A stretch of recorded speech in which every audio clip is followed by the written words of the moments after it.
Anyone in the sect who wanted to could accomplish the missions to earn the spirit stones necessary for cultivation, as well as merit points. The merit points could be used to pay admission fees to scripture sermons or the magical arts pavilion. They could also be used to gain access to all sorts of special places in the sect set aside for certain aspects of cultivation.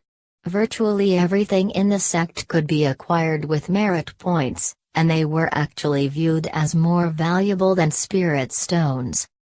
At the moment, quite a few outer sect disciples were gathered around the Third Peaks mission stele, staring at the missions. When one of them selected a mission to take, they would respectfully notify the middle-aged cultivators sitting cross-legged beneath the stele. There were even some servants mingling with the outer sect disciples. The servants wore their uniforms, and the outer sect disciples wore green robes embroidered with cloud and river designs, making it very easy to tell who was who. There were certain missions that only inner sect disciples could accept, but missions like that wouldn't show up on this particular stone stele. The missions here could be accepted by outer sect disciples and servants alike. Many ambitious servants viewed this place as their first step in becoming like that fish which leaped over the dragon gate, achieving a meteoric rise. Basia Shun stood there for the time it takes an incense stick to burn, face grim as he stared at one particular line of script in the middle of the stone stele. Eventually, a look of hesitation appeared in his eyes. "Age-prolonging longevity-enhancing pill," he murmured.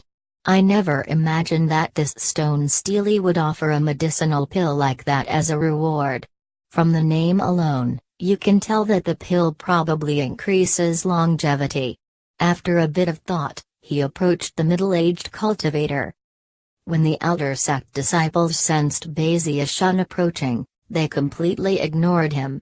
Considering their status, they didn't care at all about servants, who they viewed as beneath them. Basia Shun waited until the crowd around the middle-aged cultivator thinned a bit, then, looking as charming and innocent as possible, clasped hands and bowed in greeting. "Good afternoon, elder brother," he said. The middle-aged cultivator looked Basia Shun up and down, then nodded slightly.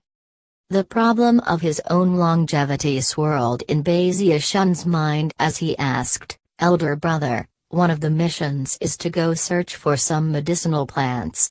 The reward is an age-prolonging longevity."